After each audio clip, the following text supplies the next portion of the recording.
बात वही में मैं विनोद विट्ठल हाजिर हूं अपनी पसंदीदा कवियत्री जसिंता केरकट्टा के संग्रह प्रेम में पेड़ होना को लेकर। जसिंता केरकट्टा झारखंड के पश्चिमी सिंहभूम जिले के उरांव आदिवासी समुदाय से आती है। ये कवि हैं, लेखक हैं और स्वतंत्र पत्रकार हैं। दरअसल इनकी कविता आप तक पहुंचाने से पहले मुझे लगता है कि इसी संग्रह प्रेम में पेड़ होना की भूमिका थोड़ी सी सुनाई जाए आपको। ये लिखती हैं, माँ बाबा बचपन के साथी थे, साथ पढ़ते थे, प्रेम करते थे। एक दिन उनकी शादी हुई, फिर वे कभी साथ ही नहीं रह सके। विवाहित जीवन में भी दो जीवन अलग अलग अपनी दिशा में चलते रहे।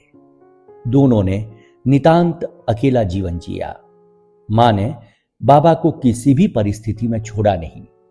सबकी सबसे ज्यादा फिक्र करते हुए और अपना कभी ध्यान न रखने के कारण वे सबसे पहले चल बसी। मैंने उन्हें देखते हुए हमेशा सोचा कि वे साथी या सुंदर मित्र ही क्यों नहीं बने रह सके।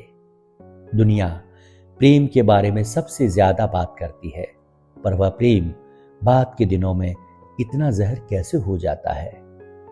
संबंधों में जाते ही दुनियादारी की तरह लोग हिसाब किताब क्यों करने लगते हैं? क्यों जीवन में एक ही इंसान से प्रेम करने का कॉन्सेप्ट तय किया गया? यह इंसान के प्रेम करने की क्षमता को कितना कमजोर करता है। वह उससे प्रेम करने की ताकत छीन लेता है और संभवतः इसलिए दुनिया में हिंसा ताकतवर होती गई। प्रेम क्यों नहीं अनेक से हो सकता है? बहुत सारे लोगों से, बहुत सारे बच्चों से, स्त्रियों से, पेड़ पौधों, नदी, झरनों, पहाड़ों, जंगलों से और पूरी धरती से। और अब उनकी एक छोटी सी कविता, पुरस्कृत कविताएं। प्रतिरोध की सारी कविताएं एक दिन पुरस्कृत हो गईं।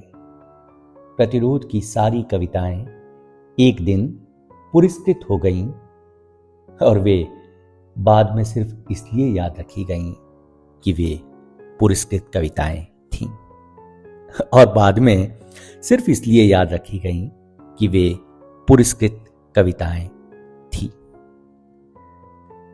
प्रेम में पेड़ होना, जसिंता केरकट्टा।